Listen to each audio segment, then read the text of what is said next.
Welcome my friends. Winning is equal to habit. जीत को अपनी आदत बना लो और वही आदत आपको आगे लेके जाएगी। Once again welcome to our new class, chapter 2 section 1, profit loss statement.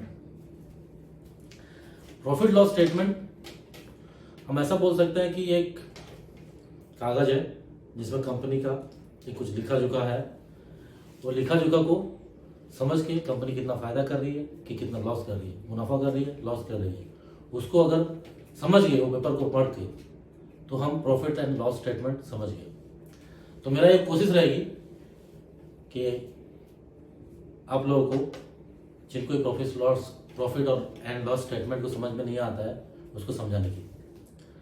And thank you to all my teachers who help me to learn something about business which I'm going to share now. Suppose हम एक business के बारे में सोचेंगे अभी, जिसके बारे में बात करेंगे। एक बिजनेस जैसे आज के डेट में छोटे छोटे सिटी में होती है, गांव में होती है, बड़े सिटी में होती है, हर जगह होती है। फर्नीचर का बिजनेस, सपोज हम एक सोफा की बात करते हैं। एक फर्नीचर जो बिजनेस करता है वो बहुत सारा फर्नीचर घर के लिए बनाता है। वो फर्नीचर के बारे में हम सोचेंगे। तो वो फर्नीचर जब बिजनेस के बारे में हम सोचते हैं, हम एक पर्टिकुलर एक एग्जांपल लेंगे। सपोज घर पे एक सोफा है और आपने वो सोफा किसी फर्नीचर बिजनेसमैन से खरीदा है।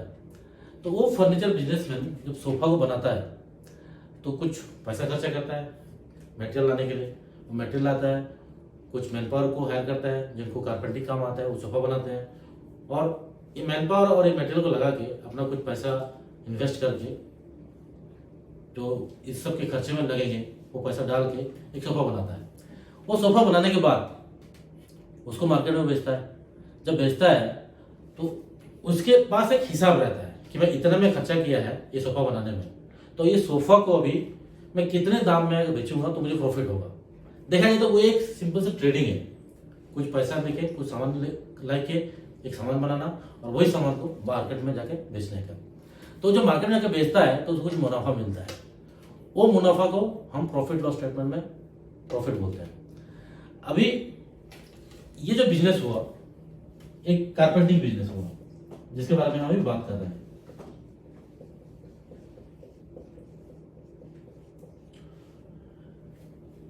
कारपेंटिंग किस लिए बोल रहा हूं मैं कि एक मैन्युफैक्चरिंग प्रोसेस है सोफा बनाने का। जब वो प्रोसेस जो होता है, कारपेंटर आता है, वो अपना प्रोसेस को यूटिलाइज करके वो सोफा को बनाता है। इसलिए मैं यहाँ कारपेंटर लिखा हूं क्योंकि ये one of the most important skill है वो बिजनेस को आगे बढ़ाने के लिए। अभी सपोज हम एक्सपेंसेस पे पहले आते हैं। एक्सपेंसेस पे वो सोफा बनाने के लिए हमको मटेरियल की जरूरत पड़ी। मटेरियल मतलब जो सोफा बनाने के लिए जो वुड जरूरत पड़ेगी, जो क्लॉथ्स जरूरत पड़ेंगे और जो भी एसेसरीज है वो बनाने के लिए जो चाहिए वो मटेरियल हुआ। वो मटेरियल में कुछ खर्चा है, कुछ एक्सपेंसेस आए। उसके बाद जो बनाएगा, जो कारपेंटिंग प्रोसेस को करके जो सोफा बनाएगा वो है कारपेंटर। कारपेंटर का जो है वो है मेन, उसका कुछ एक्सपेंसेस आएगा। ये दो एक्सपेंसेस यहाँ पे मैं समझना चाहता हूँ। ये एक्सपेंस लगा हमको एक सोफा बनाने में। तो एक कारपेंटिंग बिजनेस हम समझ रहे हैं, या आप बोल सकते हैं कि फर्नीचर बिजनेस। तो जैसे कि हम उसके साथ एक एग्जांपल भी ले रहे हैं, पर्टिकुलरली आपको अच्छे से समझाने के लिए एक पर्टिकुलर सिंगल एग्जांपल ले रहा हूँ, सोफा। और सोफा को बनाने में कुछ खर्चा हुआ। सपोज वो खर्चा हम यहाँ गिनते हैं 10 रुपया। अभी ये बनाने के बाद जो खर्चा हुए, ये प्रोडक्ट जाके जो बिजनेसमैन है वो बेचेगा, मार्केट में सेल करेगा। जो भी बायर है, सपोज जो बायर है वो उसके साथ बार्गेनिंग करेगा। वो बार्गेनिंग करने से पहले ये अपना प्राइस कुछ भी फिक्स कर सकता है, क्योंकि उसने खर्चा किया है 10 रुपया से अगर वो 11 रुपये में बेचता है तो भी उसको 1 रुपया प्रॉफिट होता है। लेकिन वो जैसे खर्चा किया, मेहनत किया है, तो वो कुछ ज्यादा प्रॉफिट कमाना चाहेगा। तो मार्केट का प्राइस को समझने की कोशिश करेगा। मार्केट में कितना प्राइस प्रेजेंटली सोफा का पास हो रहा है। अगर सोफा का प्राइस को, बिजनेस को बढ़ाना है तो मार्केटिंग में सोचेगा। वो मार्केटिंग अलग से फंडामेंटल, हम वहां पे नहीं जाएंगे। हम यहाँ पे सिंपल से सोचेंगे, सपोज उसने 10 रुपए में बनाया और 20 रुपए में बेच दिया। तो 20 रुपये हमारा हो गया सेल। अभी जब 20 रुपये में बेचा और 10 रुपये में बनाया तो प्रॉफिट हम यहाँ पे माइनस करेंगे, तो प्रॉफिट हमको मिल जाती है 10 रुपया, जिसको हम बोलते हैं प्रॉफिट। लेकिन मैं यहाँ पे प्रॉफिट ये नहीं बताऊंगा, ये अलग है, ये पीएटी अलग है, फंडामेंटल है, पीएटी प्रॉफिट आफ्टर टैक्स है। यहाँ पे हमारा प्रॉफिट आएगा आपका जो हमने बताया अभी 10 रुपीज। अभी 10 रुपये का प्रॉफिट हुआ हमको, यहाँ पे एक स्टेटमेंट लॉस भी है, हम लॉस के बारे में डिस्कस नहीं करेंगे क्योंकि लॉस के अभी अगर लॉस के बारे में बताऊंगा प्रॉफिट के बारे में बताऊंगा तो हम लोग कंफ्यूज होंगे, तो हम इसको सिंपल करके खाली प्रॉफिट के बारे में सोचेंगे। तो आप जब प्रॉफिट को समझ जाएंगे तो लॉस को ऑटोमेटिक समझ जाएंगे। अगर नहीं समझ पाए तो आप मेरे को कमेंट कर सकते हैं, मैं एक क्लास को फिर से समझाऊंगा ऐसे लॉस के पर्सपेक्टिव में। तो अभी यहाँ पे 10 रुपये हमको प्रॉफिट मिला। अभी जब 10 रुपये प्रॉफिट मिला, अभी एज पर गवर्नमेंट रूल्स हमको टैक्स देना पड़ता है। हमारा जो इनकम होता है अगर वो टैक्स का एक रेंज है, वो रेंज से बाहर चला जाता है तो हमको इनकम टैक्स देना पड़ता है। तो ये 10 रुपये इनकम हुआ। By investing 10 rupees this business earns 10 rupees. ये कंपनी 10 रुपये खर्चा करके 10 रुपये कमाती है, 10 रुपये उसका प्रॉफिट कमाती है, जिसके ऊपर उसको टैक्स देना पड़ेगा। तो टैक्स से गवर्नमेंट रूल्स है जो हर बिजनेसमैन को देना पड़ता है। अभी ये टैक्स सपोज में ये कंपनी 2 रुपीज देती है, तो जब एक कंपनी टैक्स 2 रुपये देती है, प्रॉफिट उसका आया 10 रुपया, 10 माइनस 2 करेंगे, 10 माइनस 2 इज 8 रुपीज। तो this 8 rupees is profit after tax. ये टैक्स हमने दे दिया ये कंपनी ने गवर्नमेंट को, और ये टैक्स देने के बाद जो पैसा उसके पास बचता है ये कंपनी के पास वो है 8 रुपीज। तो 8 रुपीज है इसका प्रॉफिट आफ्टर टैक्स। ये टैक्स दिया फिर जो प्रॉफिट आया वो है प्रॉफिट आफ्टर टैक्स। तो ये हुआ एक फ्लो। आपने एक्सपेंस किया, प्रोडक्ट बनाया, प्रोडक्ट को सेल किया, सेल करने के बाद आगे फ्लो हमारा जाएगी प्रॉफिट पे। ये फ्लो हमारा जाएगी ऐसे प्रॉफिट पे, प्रॉफिट आया, प्रॉफिट के बाद आपने टैक्स दिया, टैक्स देने के बाद आपने यहां पे लिया प्रॉफिट आफ्टर टैक्स। अभी ये टैक्स वापस सेल में जा सकता है कि नहीं जा सकता है, या फिर ये टैक्स ये प्रॉफिट ये सेल को इंपैक्ट करता है कि नहीं करता है, ये प्रॉफिट एक्सपेंस को इंपैक्ट करता है कि नहीं करता है, ये प्रॉफिट आफ्टर टैक्स ये प्रॉफिट लॉस को इंपैक्ट करता है कि नहीं करता है, वो हमको समझना पड़ेगा।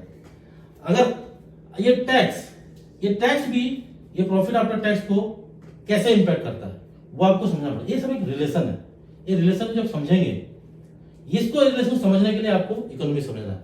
अभी जो मैंने पहले बताया वो है फंडामेंटल और प्रॉफिट लॉस स्टेटमेंट, जो कि मैं जो न्यू कमर्स है उनको समझाना चाहता हूं। बट जिनको फंडामेंटल एनालिसिस के बारे में थोड़ा बहुत नॉलेज है, जो कि और समझना चाहते हैं, तो मैं उनको भी मैं अपना थॉट प्रोसेस शेयर करना चाहता हूं। वो थॉट प्रोसेस ये है कि बिजनेस है एक बिजनेस, और जब ये बिजनेस कुछ भी प्रोडक्ट मार्केट में बनाती है, कुछ एक्सपेंस करके, फिर सेल करती है, फिर प्रॉफिट कमाती है, फिर टैक्स देती है, फिर प्रॉफिट आफ्टर टैक्स मिलता है। लेकिन ये प्रॉफिट आफ्टर टैक्स जो मिलता है वो कंपनी कैसे यूटिलाइज करती है, ये प्रॉफिट आफ्टर टैक्स मिलता है वो कंपनी को आगे बढ़ाने के लिए कैसे यूटिलाइज कर रही है, वो समझना एक रिलेशन है। अगर वो समझ में आ गया आपको, तो आपको कंपनी प्रॉफिट को कम ज्यादा कैसे करती है वो भी आपको समझ में आएगा।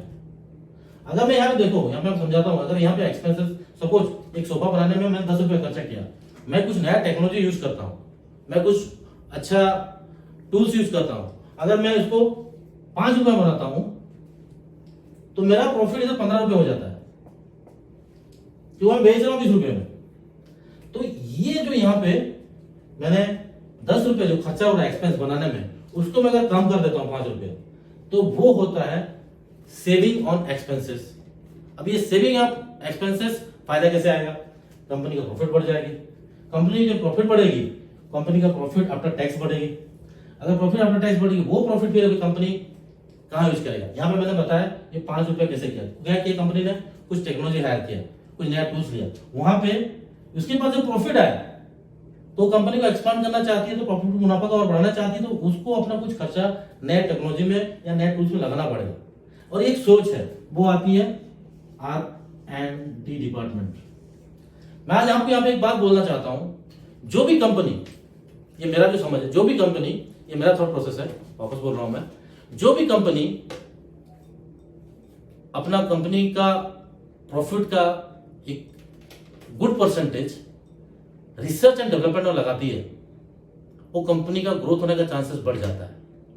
ये एक फंडामेंटल एनालिसिस का थॉट है जो मेरा समझ है।